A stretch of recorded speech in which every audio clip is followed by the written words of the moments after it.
পশ্চিমে একদল নারী আছেন যারা দীর্ঘদিন ধরে দাবি করে আসছেন ভিন গ্রহের বুদ্ধিমান প্রাণী বা এলিয়েন পৃথিবীতে বংশ বিস্তার করছে, আর সেজন্য তারা দুনিয়ার নারী সম্প্রদায়কে গিনিপিগ বানাচ্ছে।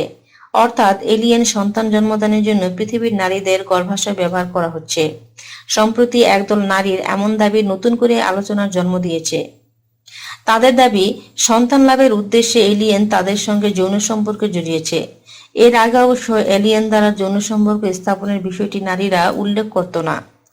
উন্নত প্রযুক্তির সাহায্যে কৃত্রিম উপায়ে নারীদের গর্ভাশয়ে এলিয়েনের ভ্রূণ স্থাপন করা হতো বলে জানা গেছিল। পশ্চিমের এমন দাবি করা নারীরা বলছেন, তাদের সদ্যজাত সন্তানেরা দূর মহাকাশ থেকে আসা ভিন গ্রহের উন্নত প্রাণী। এমন দাবি করা নারীরা হাইব্রিড বেবি নামের একটি কমিউনিটি তৈরি করেছে। তাদের বিশ্বাস, এলিয়েনরা আগামীতে তাদের ডিএনএর কোড পরিবর্তন করে এমন শিশুদের জন্ম দিতে চান যাদের মধ্যে মানুষ ও এলিয়েনের মিশ্রিত স্বভাব থাকবে। ব্রিটিশ সংবাদ মাধ্যম মিরর এর প্রতিবেদনে জানান, সম্প্রতি দুই মার্কিন নারীর এমন দাবি নিয়ে সামাজিক যোগাযোগ মাধ্যম জোর আলোচনা চলছে। তাদের দাবি, এলিয়েনের ঔরজাত সন্তানের মা হয়েছেন তারা।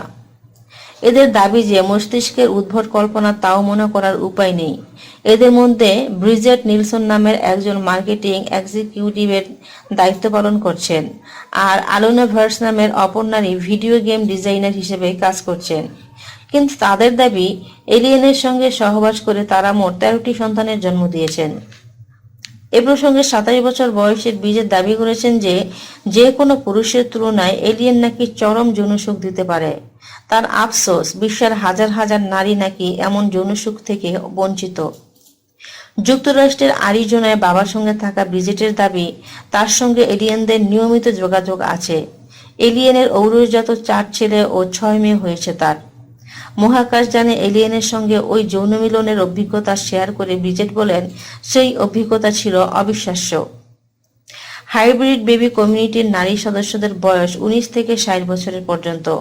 তাদের অনেকেরই দাবি, এলিয়েন দ্বারা তারা 8 থেকে 10টি করে সন্তান জন্ম দিয়েছেন। অবশ্য লস অ্যাঞ্জেলেসের আলুনা নামের ওই কমিউনিটির আরেক সদস্য জানিয়েছে, সন্তান জন্ম দিলেও তারা কিন্তু মায়ের কাছে থাকার সুযোগ পায় না। তাদেরকে এলিয়েন বাবারাই নিজেদের জিম্মায় রাখেন। অবশ্য অনেকের মতো তাদের এমন উদ্ভট দাবি পরিবারের সদস্যরা মানতে চান না। কিন্তু এই নারীরা শত বিদ্রূপের পরও তাদের দাবিতে অনড়।